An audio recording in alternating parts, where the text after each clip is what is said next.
Pirtis radās jau antīkajos laikos, bet tagad Latvijā ir izveidota profesionāla mācību iestāde – Pirts skola. Viens no pašiem efektīvākajiem cilvēka organisma attīrīšanas, veselības un skaistuma atjaunošanas, relaksācijas un ķermeņa kopšanas paņēmieniem ir pirts. Lai pilnībā izbaudītu tradicionālās pēšanās maģiju, nepieciešams zināt pirts lietas.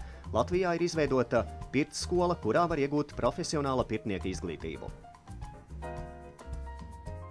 Pirts pakalpojums Latvijā ir pēdējā laikā kļūst arvien populārāks, un tāpēc ir nepieciešami profesionāli speciālisti. Pirts skola ir pirmā Latvijā akreditētā mācību iestāde, kur iegūst pirtnieka un pirtsmeistara kvalifikāciju. 1 vai 2 gadu laikā, atkarībā no izvēlētā apmācības līmeņa, Pirts skolā mācās anatomiju, fizioloģiju, higiēnu, pirmās medicīniskās palīdzības iemaņas, ārstniecisko augu sagatavošanu un glabāšanu, kā arī to izmantošanu saunā. Bez tam skolas studenti apgūst psiholoģiju un astroloģiskās medicīnas principus. Iegūtās teorētiskās zināšanas tiek nostiprinātas praktiskajās nodarbībās.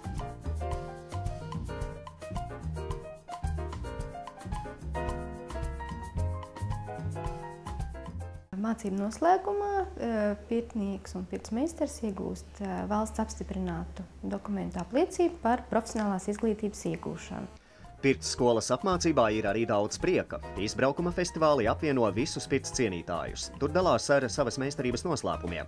Kā zināms, ūdenim ir īpašība uzņemt un uzglabāt informāciju. Pirts ir piepildīta ar ūdens tvaikiem, bet tas nozīmē, ka arī ar informāciju un domām, ko tajā esam ielikuši. Pēc Pirts skolas tradīcijas katrs jaunais students, iegremdējot pirkstu spainijā ar ūdeni, domā par vēlējumiem uz gadu. Ūdeni izlej uz sakaitētajiem akmeņiem, un pirts piepildās ar vislabākajām domām.